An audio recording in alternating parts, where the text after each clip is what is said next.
Setting boundaries improves your confidence because you're actually regarding yourself, your time as important, as worthy of something. When you don't have any boundaries, you're basically sending that signal to your subconscious that you're not important. You don't matter. Everybody else matters a lot more than you.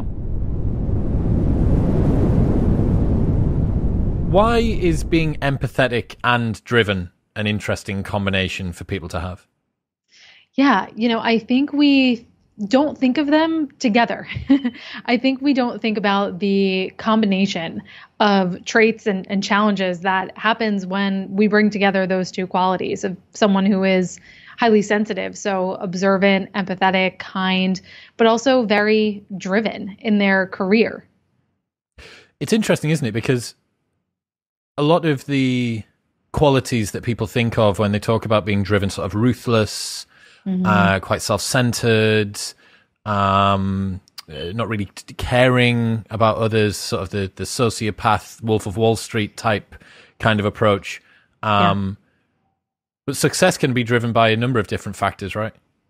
Absolutely. And yes, exactly what you're saying. We traditionally think of success of business with someone who is fast, someone who is merciless, with action. We don't equate it with reflection and careful thinking and kindness and compassion, which is odd because what the research shows is that actually those traits actually lead to higher performance, better teams, higher revenue. So it's counterintuitive that combining those two things would actually create better results because it's the opposite of everything we've been taught and told and conditioned to believe.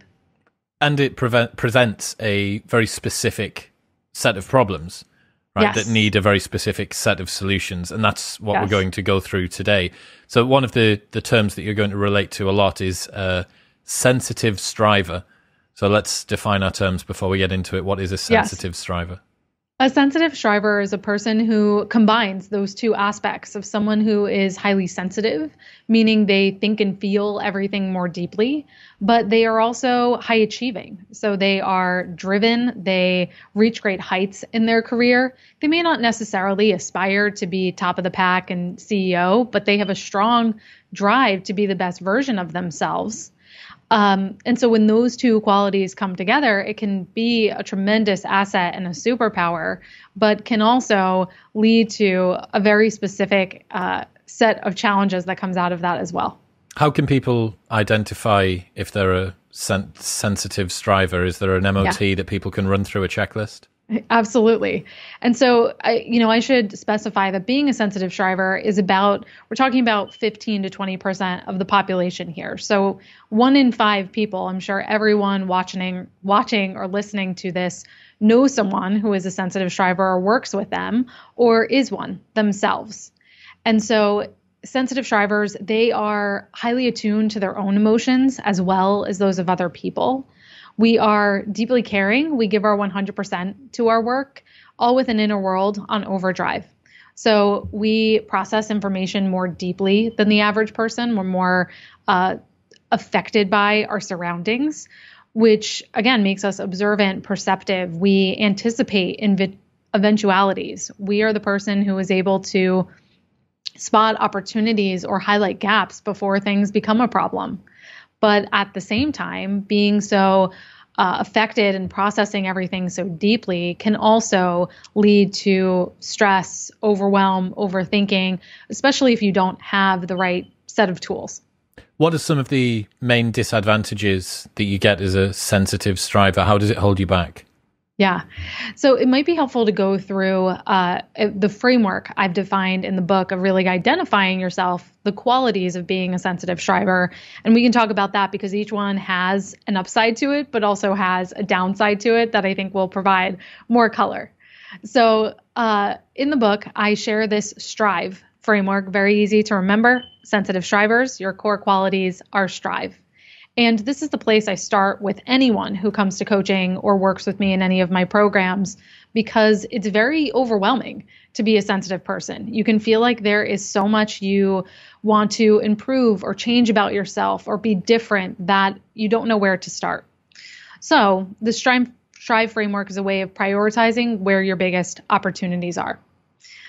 Our first quality, the S, probably unsurprisingly, is sensitivity. Now, I know that may seem obvious that, of course, a sensitive striver is sensitive, duh, but this specifically refers to sensory sensitivity. So it is having a more exaggerated nervous system or a heightened nervous system response to everything that's happening within and around you. So again, you are attuned to your environment, you're attentive to what's going on, you're very perceptive, but at the same time, you can become very easily overstimulated. So when sensitivity, your sensory sensitivity is balanced, you're able to be calm and composed even when there's a lot going on around you. But if not, you can be very easily stressed. You can have a very exaggerated fight or flight response. So many times I will see unbalanced sensitivity come up with people speaking up in meetings or being put on the spot. For example, people get paralyzed and freeze when put under pressure in that way because they just go into fight or flight and don't know how to deal with it. So that's our S, which is sensitivity. Then we have thoughtfulness, which is the T. And, sensitive strivers, we are very creative, reflective. We contemplate issues. We're intuitive. But at the same time, if your thoughtfulness is not managed, that can become overthinking, impostor syndrome, self-doubt, indecision, criticism. We're almost so self-aware that we're the hardest person on ourselves because we're so aware of our own behavior. So we have our S, our T, then we have our R in the strive, which is responsibility. And that is more of the striver side, which sensitive strivers, we're dependable. We follow through. We have a high drive for commitment and dedication. But at the same time, we may overfunction. We may take on more than our share of responsibility.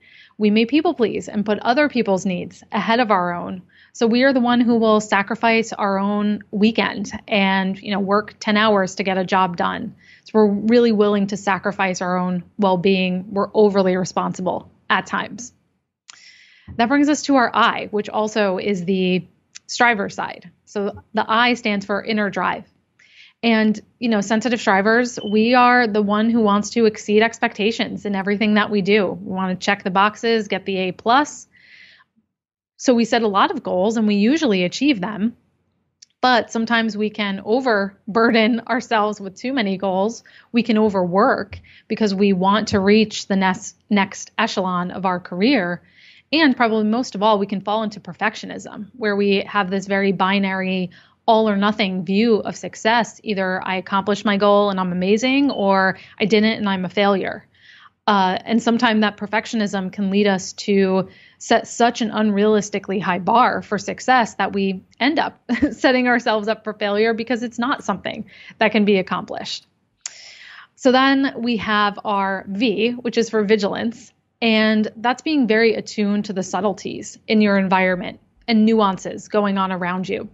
So sensitive strivers, we are very good at reading people. We can sense a change in somebody's body language, even over Zoom, or just pick up on the general mood of a meeting, for example. So again, very attuned to the environment, but it's almost as if your antennas are up all the time, just gathering information about what's going on around you, which can be really draining on your battery. Most of all, we tend to read into situations, even when there's not danger there. We can perceive something as dangerous, like getting some benign feedback, but thinking, oh my gosh, it's the end of the world and I'm going to get fired. That's our vigilance on overdrive. And then our last E is emotionality. So as you probably guessed, and sensitive strivers who are listening or watching can attest to, that we have big, complex feelings about a lot of things, both positive and negative. So we are the one who can experience the richness of positive emotion and inspire that in others, joy, gratitude, excitement. But we can also get stuck in emotional spirals, anger, fear, anxiety, and stay stuck there longer than most people if we don't have the right tools. There's a basis for this in, is it biology or neuroscience as well, Yes. that's been discovered? Can you explain that? Yes. So the trait of high sensitivity in particular has been studied for over 30 years. And the original researcher who discovered it, Dr. Elaine Aron, found that it was a biological, an evolutionary trait that evolved because it kept a certain amount of people in the group safe. It was very beneficial in prehistoric times to have someone who was deliberate and thought before they acted. You wanted someone who didn't just rush into an unknown situation. You wanted someone who paused before they acted. So that's why the trait of sensitivity has existed and persisted over time, because it does provide an advantage. And they have found that this trait of high sensitivity exists in over 100 different species. So everything from, dogs to insects can be highly sensitive. And, the research also shows that people who have this trait of high sensitivity tend to have different brain patterns. So we have different activation in parts of the brain related to things like attention, concentration, action planning, decision making. And another interesting finding is that our mirror neurons, so the part of the brain, the neurons that are responsible for empathy, understanding people, being able to read behavioral nuances, we tend to have more active mirror neurons. So our brain lights up more when we see social interaction or we see someone upset, for example, our brain lights up more. So it's very interesting that it's a very real thing, because I think for most people who are sensitive strivers or just highly sensitive, at least for me, I know my whole life I grew up trying to stifle this and just thinking, what's wrong with me? Why am I inadequate? Why am I so fragile and I can't get it together? Not realizing that it's a part of my personality. And once I named it, identified it, and understood it, could actually use it and leverage it as a superpower that it actually is. One of your clients or followers, I think, summarized it in the book in the best way that I saw, where they said, "I over everything."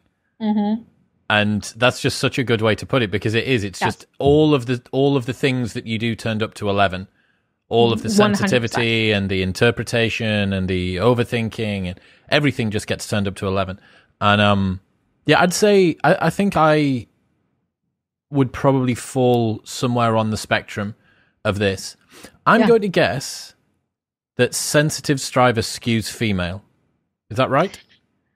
That's a very interesting question. And first, you're absolutely right. It is a spectrum. It's not a binary thing. Just like you can be on a spectrum of introversion to extroversion, and some people are in the middle as ambiverts, it's the same thing. So you may relate to some of these qualities more strongly than others, and that's completely normal. But, the research does actually show there's not a huge difference in the number of men who are highly sensitive versus the number of women. Now, anecdotally, what's really interesting is the more that I've talked about sensitivity and become more, public with this as a part of my business and my personal story, the more men I've attracted into my community and that I've worked with in my coaching services and programs. So that's been an interesting discovery. But, I think socialization really does affect how sensitivity shows up. So for women in particular, we're always told, don't be so emotional, right? Women are the emotional gender, they say. And young girls in particular are really groomed to be perfectionists. We're really groomed to follow all the rules and be a good girl. And, certainly I can relate to that I wanted to be a good girl and please everyone. And most young girls, by the time that they're in their preteens, about half say that they cannot fail, that they are not allowed to fail, which is a really, really dangerous conditioning for young women. And so we take that into the workplace with us, and it can form something I call the honor roll hangover, which is that that conditioning, those qualities really following you over into your career. So for a lot of women, we face that double bind as well, because we can't be overly emotional, but we have to be empathetic and warm, but we also have to display competence. So it's a tightrope for women, Whereas for men, so many of them grow up with conditioning that says you can't be sensitive. You have to be macho and be tough and don't cry. Only sissies cry. So a lot of sensitive men really disown that part of themselves, and only, later in their lives, when they discover this is a very real thing, come around to actually owning it. I think what you identify there is that when we try and force people into boxes or archetypes, inevitably everybody loses. Because if you have a pre-prescribed idea of where someone's supposed to go, and their internal state doesn't match that external state, everybody, whether you send women too far left or men too far right, it still ends up being, and I would totally agree. I think for a significant period of time, I saw my empathy as a weakness. And still, it would be nice if I could give some of it away. I have it in if excess. There was a button. Yeah, just to turn it down a little bit. I could just give some, like charitably. But after a while, you do realize, okay, like this is a relatively immutable source code part of myself, and it's probably not going away, so I might as well learn to make it as good as I can, or to utilize it. And one of the advantages of that is that it means you can get insights about the world and about the people around you and about yourself that very few other people can, and that's a competitive advantage. For the guys or the girls who have absolutely no sensitive striver in them and are fearless and are able to just make decisions and roll with the punches and deal with obstacles as they come, there are also competitive advantages to them. But your competitive advantage, you're not going to beat me on finding insight. It's just not going to happen. You're not going to be a better podcaster than me because you can't tell all of the different nuances about what's happening in the conversation, the way that someone feels and looks and their body language and their tone and all that stuff. But I'm also not going to be able to run a high-paced, high-pressure, high-stress business organization that requires 1 million decisions a day with kind of flow thought as opposed to forethought and planning, because that's your wheelhouse. And I really do think that the sensitive striver thing, I like giving things a name without putting them into boxes. Classing it as a paradigm, I think, is a smart way to kind of give it a label. But also, it really does identify such an odd oxymoron, as we went back to before. What does it mean to be empathetic and driven at the same time? What are the unique challenges that gives people, but what are the unique opportunities? And then how can we double down on those opportunities? There's a quote that you have from Glennon Doyle, which is awesome. It says, "I understand now that I'm not a mess, but a deeply feeling person in a messy world. I explained that now when someone asks me why I cry so often, it is for the same reason I laugh so often, because I'm paying attention." I had Jordan Peterson on the show a couple of weeks ago, and he was talking about the difference between looking and watching. He says, Attention isn't looking, it's watching. It's watching to see what happens. It's watching to see what the other person's doing, taking in everything that you can. And the question of whether it's a blessing or a curse to feel things so deeply is one that I guess curses only sensitive strivers. But that quote really sort of sums up a lot of interesting insights, I think. Yeah. And when I read that, I was like, ooh, that one hit me. And, I think there is so much there to the aliveness and the awakeness of being a sensitive striver, but that gets to balancing these qualities, because so many times sensitive strivers are on autopilot trying to overcompensate for their insecurities by trying to do more and prove themselves and source their self-worth through achievements and validation from other people, that we're giving all of our attention away to others, and we're not channeling any of it inward, or being slow with our attention, like you were saying, rather than just fast and reactive to everything that's happening around you, but really actually taking it in and leaving room for that processing. Because to me, that's the difference between looking and watching, is that watching goes a layer deeper of having meaning and interpretation and purpose to what's going on around you. You talk about this honor roll hangover, which is straight A students that have come through school or college or university, and then they get into the workplace and they constantly feel this need to over deliver. They're likely to be perfectionists. They're likely to be people who will reread the email 20 times before they send it and stuff like that. How can people get past that? If I'm just pinging off all of the different things that someone that's listening to this does, they think that's me and that's me and that's me. How can someone get past this? Yes. And so, the honor roll hangover is, I define as that intersection of perfectionism, people pleasing, and overfunctioning. So the perfectionism piece, as you were saying, kind of overdoing it, but really perfectionism is about self-criticism and being hard and judgmental on yourself. The people pleasing, putting others before yourself, knocking down your own opinions in favor of others.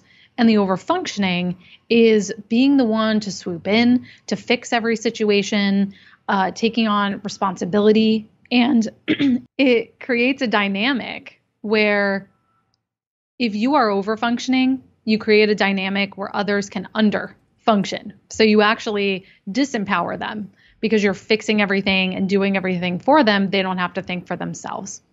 So when the first way to really start unhinging yourself from the honor roll hangover is you have to make more space in your life, because with the honor roll hangover, you typically have what I call goal collected.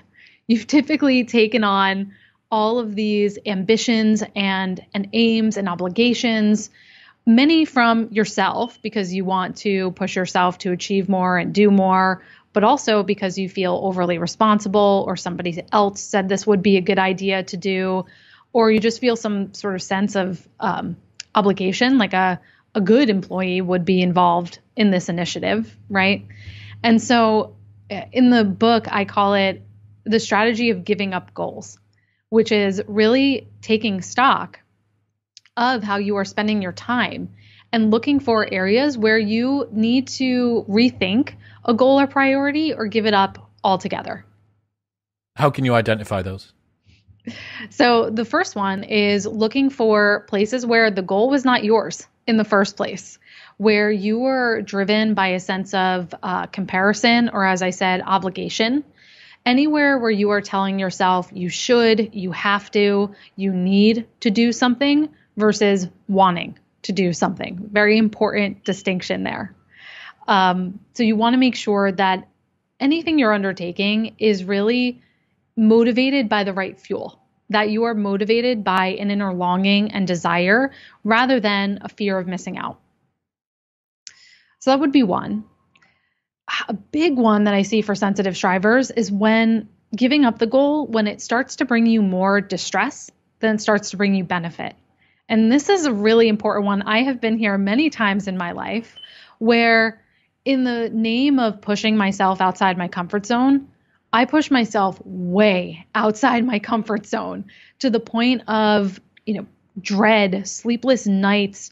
In the book, I tell the story of my own very severe burnout that my goals really led me to a place where I was having heart palpitations, my hair was falling out, and those goals were bringing me a lot more distress, almost death, than benefit.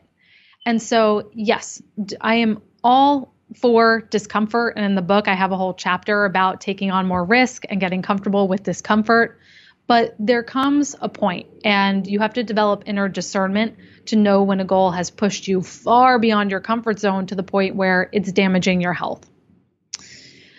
And then the last one I would say is when you're fixated more on the results and the outcome than you are on the process. So if you are fixated entirely on getting a title, a certain salary, getting your business to a certain revenue, rather than the process it takes to get there. For example, if you want to, scale your business to 1 million followers, let's say, but you don't want what comes along with that, the building the internal side of your business, perhaps managing a team, creating more content to support that big of an audience, then that is a sign that you might want to rethink that goal as well. I can't remember who it was. I want to say Seth Godin I was talking to, and he was discussing exactly the same thing, talking about how many people want to be a rock star but hate playing the guitar. You're like, No, you don't understand. It's the other way round. You want to love to play the guitar and a rock star will come along for the ride. You talk about fake it until you make it. What are your thoughts about that? For the most part, I don't love the phrase because fake it till you make it suggests being something you're not, right?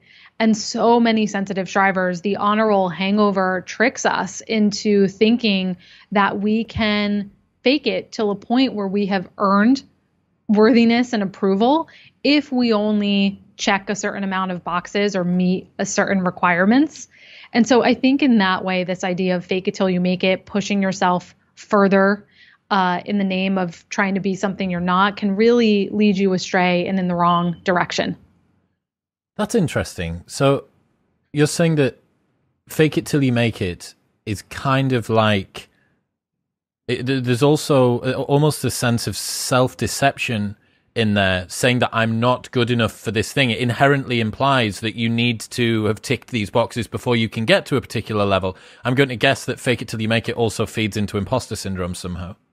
Oh, 100%. Yeah, because if you think you're an imposter, you will just fake it and put on a mask and pretend to be something you're not so that people won't think you're an imposter.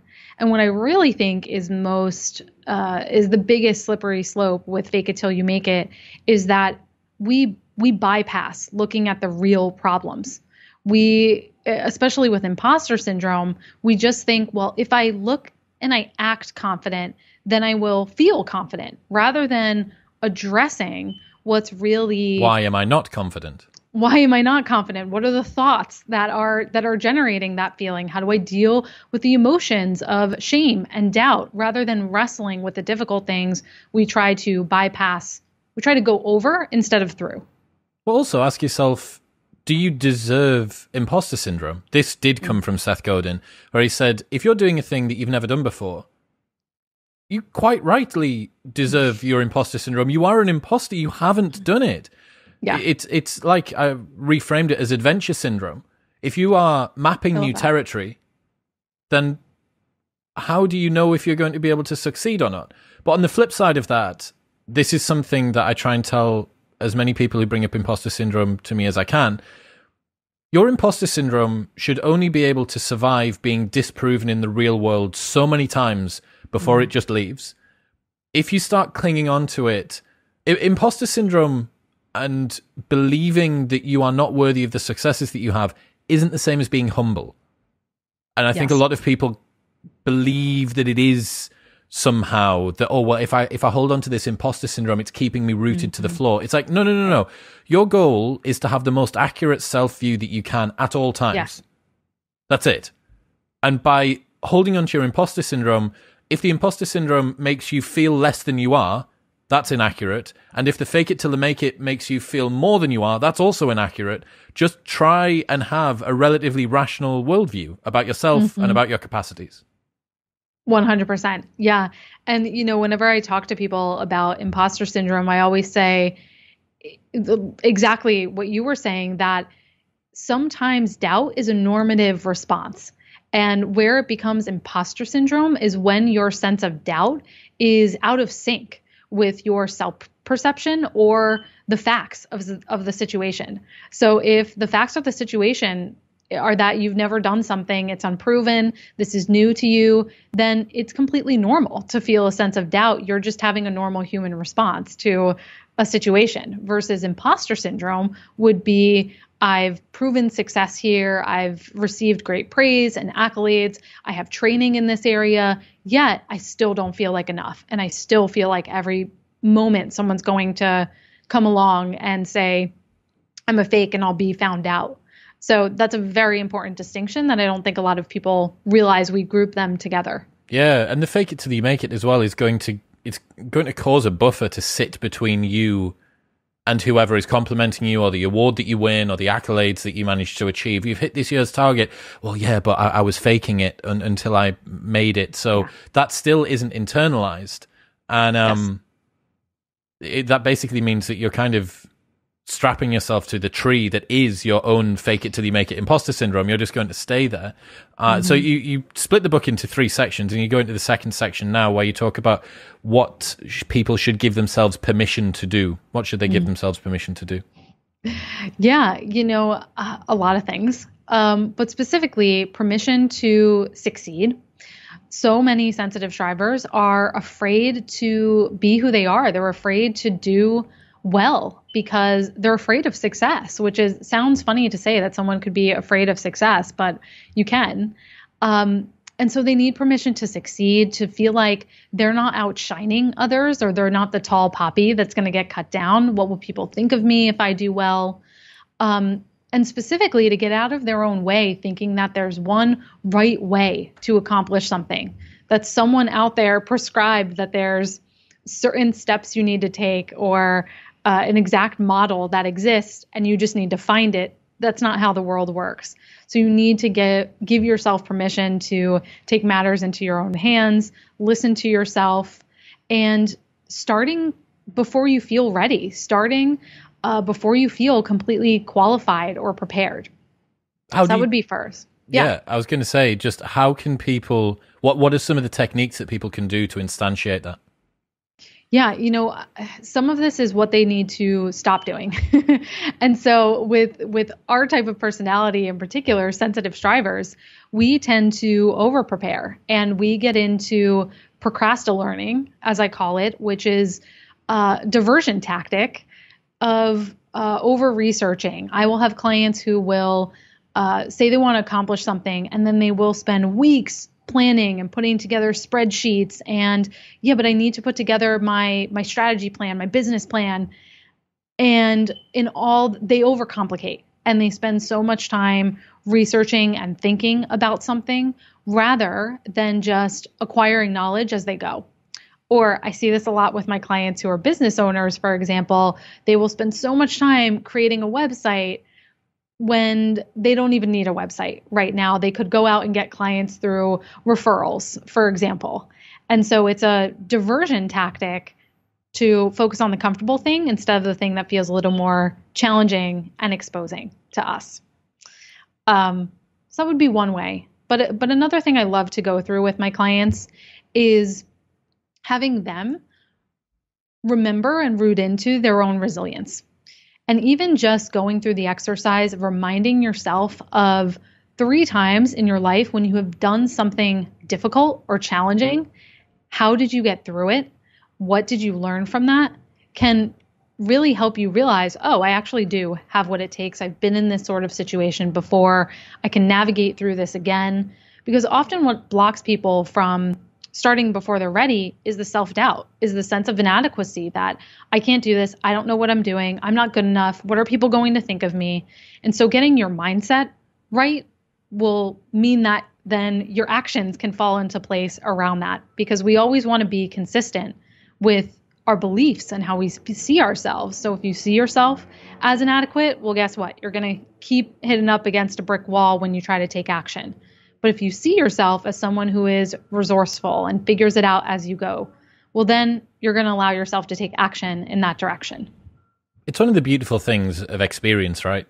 As you spend more time disproving your own imposter syndrome and coming up against different challenges, inevitably you actually think, well, God, how long can I believe that I'm an incapable buffoon whilst still disproving it in the real world? And then you have this litany, this huge library of past catastrophes that you got through and last minute submissions for work and all the rest of this stuff. And you think, well, God, there isn't much left for me not to conquer. You know what I mean? And I think that's one of the reasons why when we see people in the business world who have been in there for, a decade or a couple of decades and still quite haven't got past that needing to prove a point, constantly feeling inadequate. And you can tell when you see somebody walk into a room and sit down in a meeting. I think that's why that's so jarring, because you think, come on, you've been doing this for 15 years or 20 years, like chop chop. You need to play catch up here. Yeah, there's a proving energy to it, right? Versus I'm comfortable and secure in myself. Yes, exactly. How do you channel emotions into an advantage? Yeah, I was talking to somebody else about this today, and I think an important distinction here is that you can't have emotional intelligence without emotional regulation. And channeling your emotions into an advantage, you were talking about it before, that emotional insight and attentiveness you have to other people is what makes you successful as a podcaster. And I have one client who once told me this great story where she works in a large media company. The company was getting ready to do a huge technology overhaul. And because she was a sensitive striver, anticipated, oh boy, this is going to cause some conflict and friction between the product team and the technical team. And having that emotional foresight, she was able to go to each of those teams, go to one person on each team and say, hey, how are you feeling about this? What's coming up for you? Because she had known there had been some roadblocks with them before, and was the one who brought them together to mediate the conflict and really create a space for those emotions to come out and be channeled in an effective way that led to the collaboration being successful. If a sensitive striver hadn't been in that role, it might have been a complete debacle that they were able to make this technology change within a couple of months versus things like that can take years, for example. And when you have someone who has that emotional attuneness, that is how it can be an advantage. You're able to understand people's motivations. You can influence other people. You can also use your own emotions to persuade and motivate people. So many of my sensitive strivers as managers, leaders, and business owners, they are highly effective and they are the boss everyone wants to work for because they are someone who cares about, hey, how are you doing? How's your family? They make you feel seen and validated. They have a pulse on morale. They know they can tell if you're dragging or feeling burned out and will work with you to help adjust your workload or give you time off, for example. So, the research shows that being someone who is more attentive to emotions makes you more successful. It earns you more money. For example, teams with emotionally in touch leaders are more successful. They're more innovative because there's trust. People feel like they can take chances and they won't be beat up or thrown under the bus for it. But of course, at the same time, being someone who is overly emotional, especially if your strive qualities are unbalanced, can be a challenge. But those are some of the ways that it can be a benefit. And I don't think we often put those pieces together to see emotions as a strength because we're taught, keep your emotions out of it. Emotions don't belong in business when business is people. So something I've just realized there is if there is a competitive advantage to being a playmaker. It seems like the sensitive striver and the emotions would work very well in a playmaker role, multiple different people, very people-oriented, very forward-facing, perhaps internal as well. If you are someone that has that capacity, think about how hard it is for you to fully open up and fully utilize those skills. Accept the fact that you feel and notice and perceptive of what's going on, and then realize that not only is there only a small subsection of the entire workforce that has that capacity, but of the people that have that capacity, there's only a small subsection of those people that are prepared to utilize it because everybody has the same level of discomfort around utilizing it that you do. So you think, okay, so I'll chop that down and then chop this down. You go, wow, actually, if I can just get past myself, if I can just get over this hump, there is a very, very small group of people that I'm competing with this particular talent pool, because first you need to have the talent, and then secondly, you need to have the bravery or the courage to actually be able to deploy it. Yes. So yeah, I think if that doesn't compel someone to go, okay, right, I'm going to utilize my empathy here. I'm going to combine the empathy and the drive, and I'm going to use it to make me a more effective business person. I think that should be a pretty big wake-up call for them. 100%. Perfectly said. That's what I like to hear. what can people do to end overthinking? Obviously, this is kind of the flip side of the coin, right? It's all well and good as talking about how I'm insightful and perceptive and I can tell what's going on and I can foresee problems between people before they occur. But the flip side of that is you're going to move more slowly because you inevitably overthink complicated and you're going to overcomplicate situations. How can people get past that? That's right. Yeah. And so realizing when you're overthinking is huge here, because as a sensitive striver, your natural mode is to take in more information and process it more deeply. But when you realize you are starting to hit mental dead ends, your thinking is starting to make you stressed or anxious or is just unhelpful, that's when you're overthinking. One of my favorite tools from the book, and it's a quick tip, but it's really powerful, is naming your inner critic, giving it a name, personifying it, creating an identity for it. The little monster or the gremlin. I go between the two. But that is my inner critic for sure. I have had clients name theirs Darth Vader, for example, all sorts of things. And, it's fun. The point is to make it a little more lighthearted so that you're not so fused with those negative thoughts, that they don't feel so heavy and damaging to you, but you can actually create some psychological distance and be able to put that pause between, okay, automatic thought and what do I want to choose to think, or what action do I want to take going forward. So that's a very quick one, but definitely one of my favorites. So the overthinking arises. You notice that you're starting to get lost in a little bit of a thought loop, and you think, oh, there's Darth Vader again, having another pop.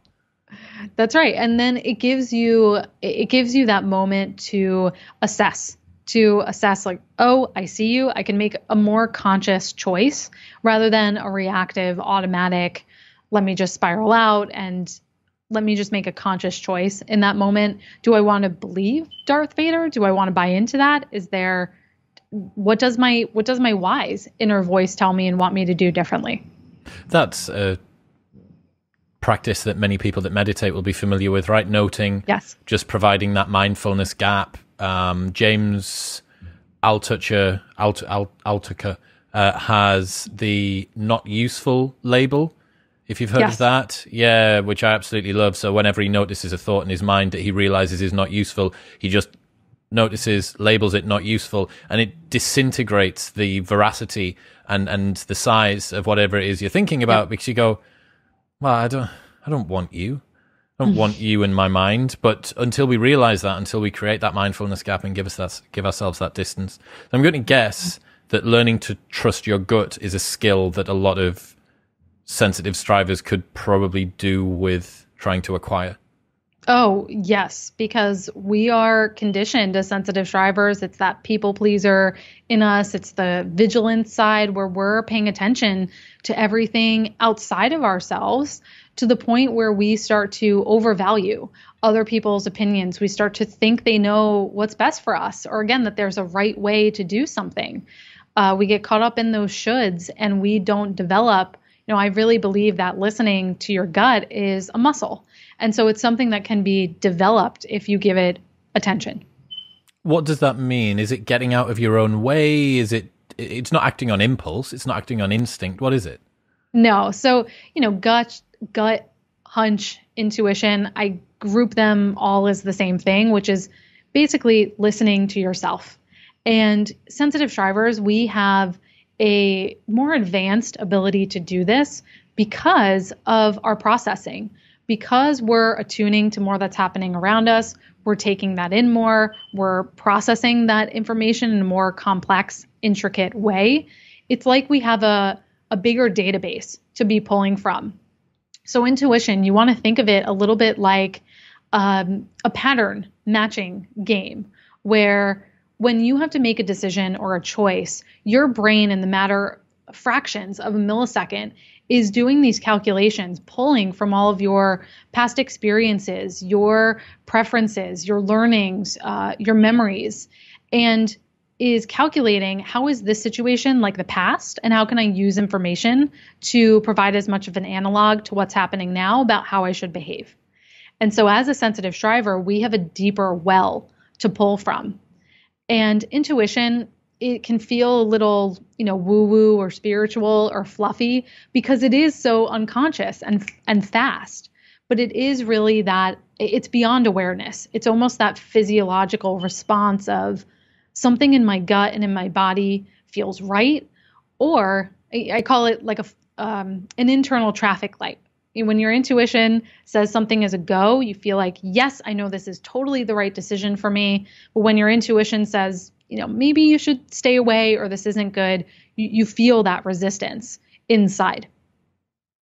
It's interesting. I've been thinking about this a lot recently, trying to get out of our own way with things, like just get rid of the cerebral front brain stuff.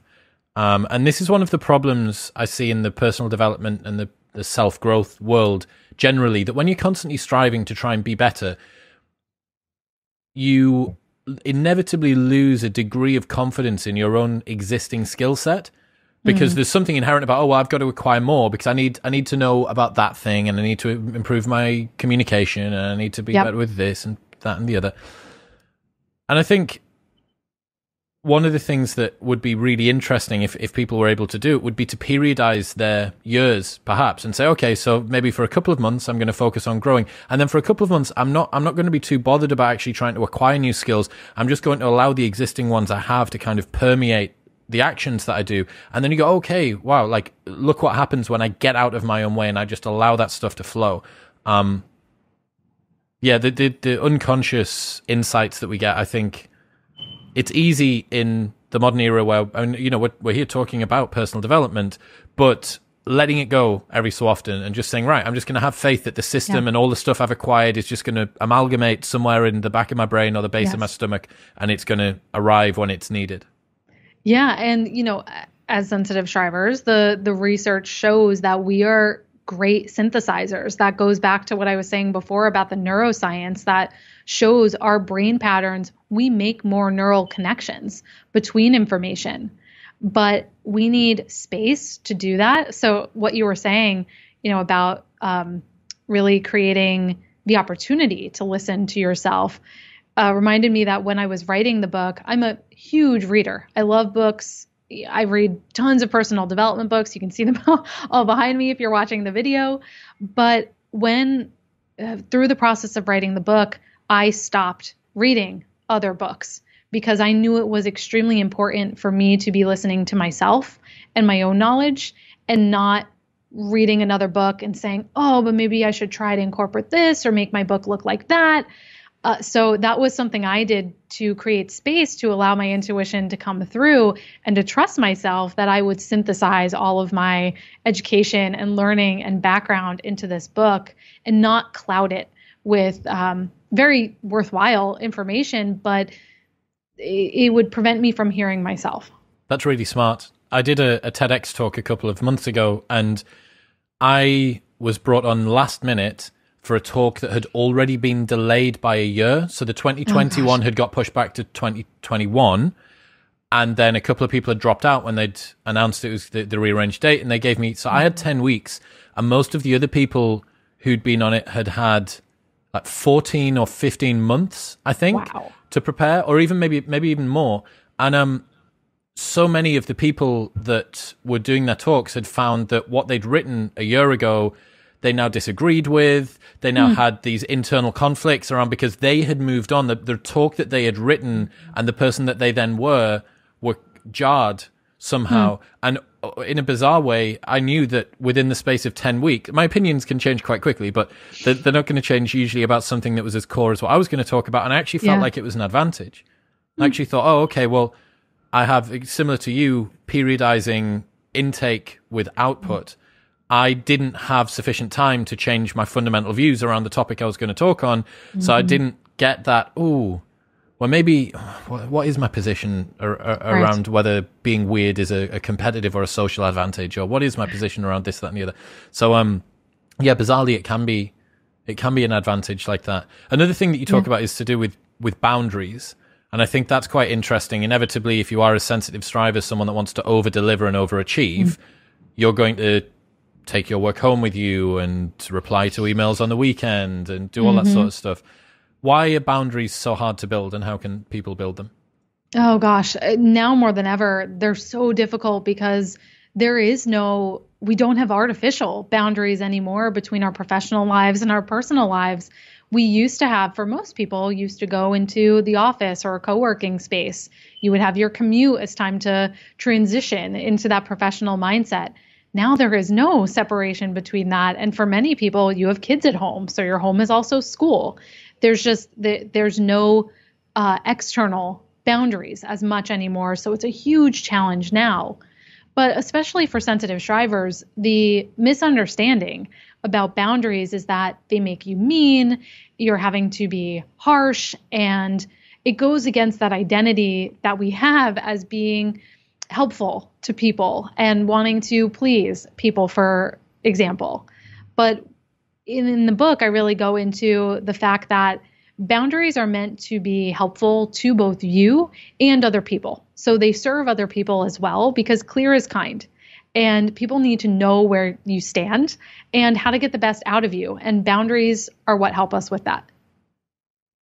Yeah, it's I've got Cal Newport coming on later this week in his new book, A World Without Email. And so I'm going to go really deep on this. But yeah, it's weird because if you're fortunate enough to do something that you love, you can almost let it kill you. You know, if you do end up blending the passion with the boundarylessness of life, it can become a very dangerous combination. And that's before you say, oh, well, what if I'm not actually that enamored with my job? Or what if my boss is a bit of a dick? You know, that makes it even worse. So we've talked a lot about self-confidence and stuff today, but you have an entire chapter which is dedicated to strategies for it. What are some of your favorite strategies for achieving self-confidence or improving it? Yeah, well, for boundaries in particular, I think this is an important one, and I want to stay there because this is actually an area where you can use your emotions to your advantage. And setting boundaries improves your confidence because you're actually regarding yourself, your time, as important, as worthy of something. When you don't have any boundaries, you're basically sending that signal to your subconscious that you're not important. You don't matter. Everybody else matters a lot more than you. So with boundaries, I always tell clients to start with using the data found in your emotions. In the book, I go into a more comprehensive assessment, but I would be urging listeners to look for the emotion of resentment. So bitterness or indignation towards a person or a situation. Let's say you are feeling resentful that you said you would help out a colleague with something and now it's been 6 months and there's no sign of that changing. They said it would be temporary and you're feeling resentful. That's a sign that a boundary needs to be set. So that motion can be very instructive, and it can really improve your confidence to start setting those boundaries, because you have to be more assertive. You have to speak up about your needs and your wants. And like I said, you start to prove to yourself that you're valuable. But, more importantly, your confidence increases with the number of promises you keep to yourself. So if you are someone that always says, well, I'm going to make time to work out tonight. And then, well, you know what? I said I had to get this thing back to my boss. Let me just do that instead. I can work out over the weekend. And you keep pushing it. Every time you do that, you lose a little bit of credibility with yourself. You are teaching yourself you can't trust yourself. So setting, making, and keeping those small commitments is huge to improving your confidence. By and far, that is the number one thing that I work on with clients. Building that momentum, building that chain of small wins helps you internalize that you can trust yourself, but then also reflecting on those wins. So I always advocate that my clients have a brag file, which is a place where you can record your accomplishments. And accomplishments can be defined as things went great, I knocked it out of the park, but also moments of strength where I overcame resistance or had to make a tough decision. Those are all brags for sure. And the process of pausing to note those down, again, sends the signal to your mind that this is important, that this is not just, okay, yeah, today was fine, move on to the next thing. Or the negativity bias taking over of, all these great things happen, but I got one piece of negative feedback in an email from a reader, and that totally decimates my day. It helps balance out that negativity bias. We're totally aligned on that with regards to confidence. I think people mistakenly believe that confidence is something that's bestowed on you, and it's not something that's given, it's earned. Yes. Do you have the right to be confident? It's the same as, it kind of links back to the imposter syndrome thing. Like if you are performing, or the expectation of you is miles outside of anything you've ever achieved before, then you might actually have the right to be unconfident that you're going to be able to do it. But you can still approach that with a level of adventure and vigor and energy, and think, well, if even I don't believe I can do this, then what have I got to lose? That's another way to reframe it, right? There's two quotes that I absolutely adore from things that I've read recently. One is Naval Ravikant, and he says, self-esteem is the reputation you have with yourself. You'll always know. And that very much kind of relates to what you said there. It's the friend that you invite out for dinner. If they kept on not turning up to dinner, you wouldn't invite them anymore. That is very much the way that you and your internal monologue have a relationship. And I had Stephen Kotler, the founder of the Flow Research Project, on the show a little while ago, and he said that he actually bifurcates the planning self and the executing self into two different people to improve his confidence and his accountability. And he had this friend that he learned it from, and he asked his friend about his level of discipline and about how he did the things that he needed to do when it came to doing them. And he said, I don't know what you're talking about, man. I just work for the boss. And he referred to himself as his own boss. And I was like, that is so cool to have that separation of the system one and the system two, of the planning and of the executing. And I'm just working for the boss. I thought that was so sick. A really, 100. Really cool way to use it. Yeah. And you know, that gets to this idea of, I'm sure many of your past guests have talked about this, the idea of decision fatigue, which is that we only have a certain amount of energy to go around every day. And if you're wasting your energy on inconsequential choices or thoughts, well, then you don't have that for the most important ones. And so really being mindful about how you're spending your energy. And I even have my clients do energy tracking, where for, a week or two, they'll track the activities in their day and how much they give or take away energy. And that's very telling to see where you can earn back time, what is sucking your time, and where you should lean in more. I imagine that it's challenging for sensitive strivers to stand up for themselves without feeling like they're being too pushy. What's a strategy that people can use to deliver feedback like forcibly but with tact? Yes. So because we are people who think before we speak, we're actually very we're well suited to give not harsh feedback, but hard feedback. And in the book, I talk about a 3-step or a 3-part model for thinking about how to be more assertive. And I call it the communication trifecta. One is what you do. So those are the actions you take. Being proactive, taking initiative to address problems before they become a problem, and offering solutions.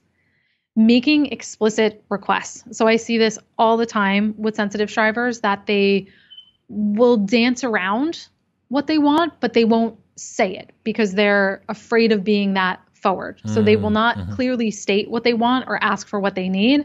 They sort of expect other people to read between the lines because we are good at reading between the lines. Yes. Exactly. But the other 80% doesn't.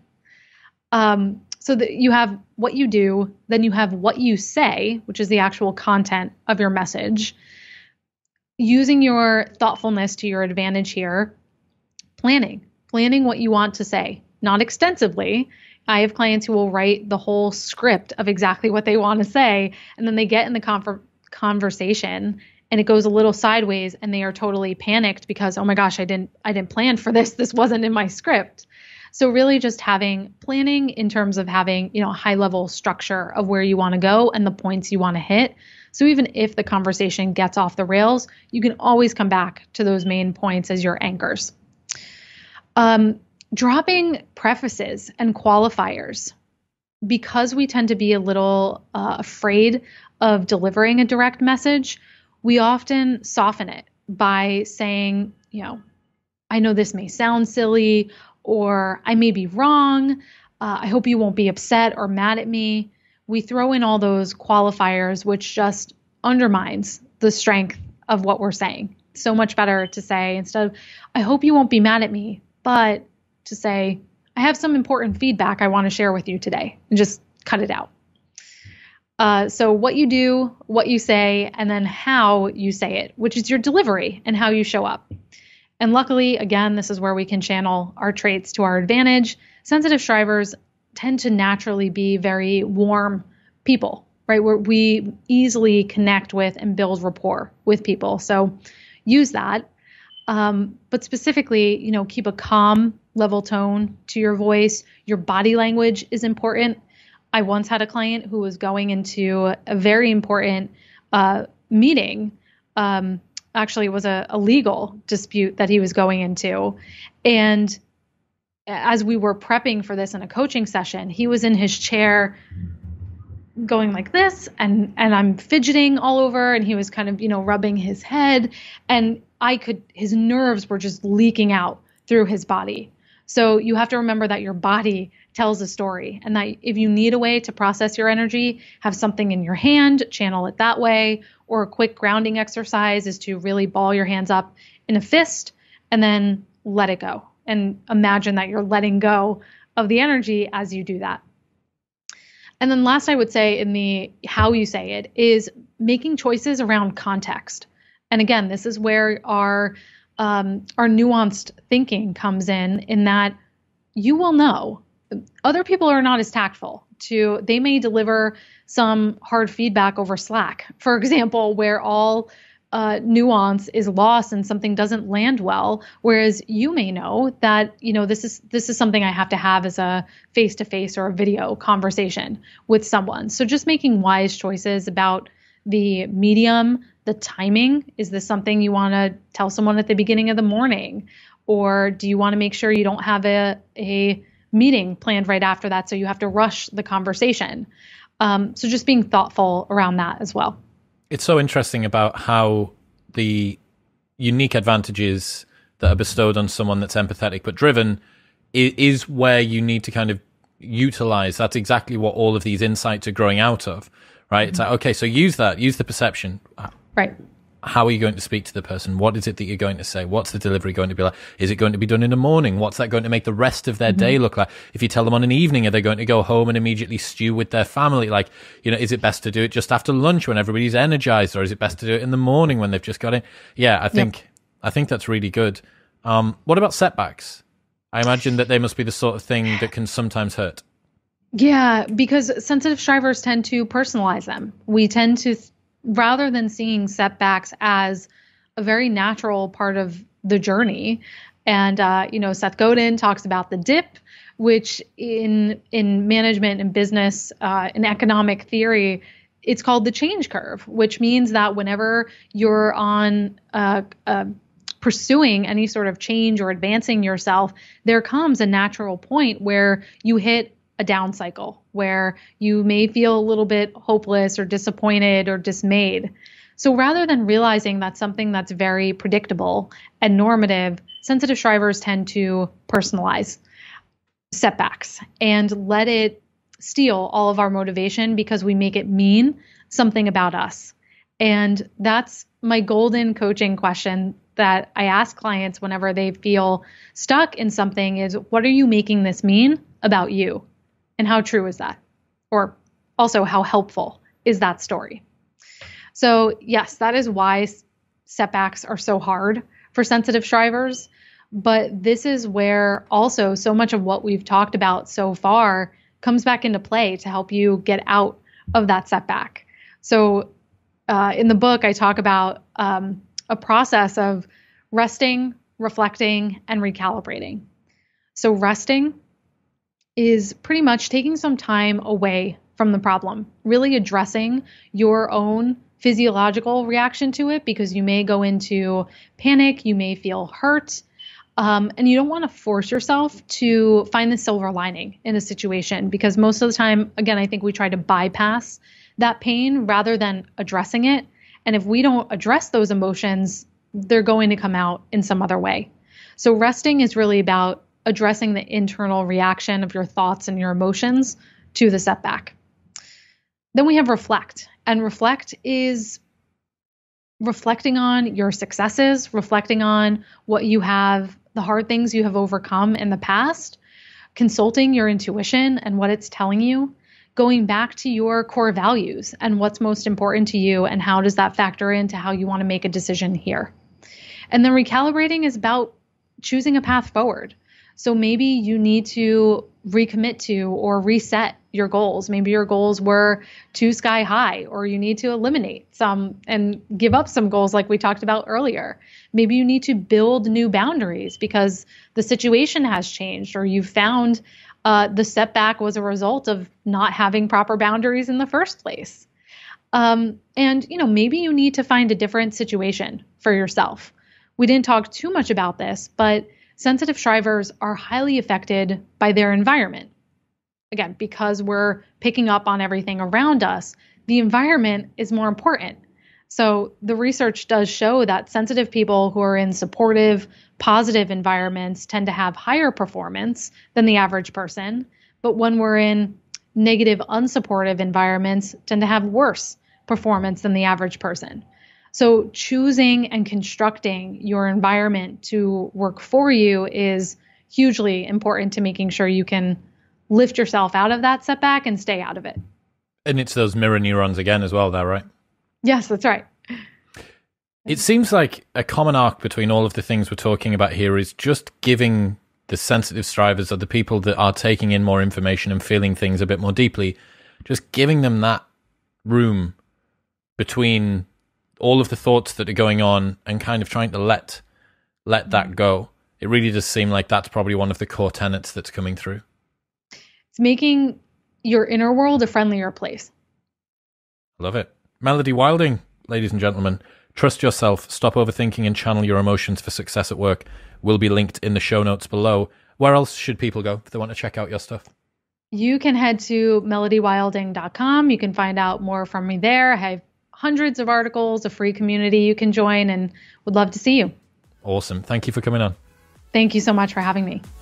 Thank you very much for tuning in. If you enjoyed that, then press here for a selection of the best clips from the podcast over the last few months. And don't forget to subscribe. It makes me very happy indeed. Peace.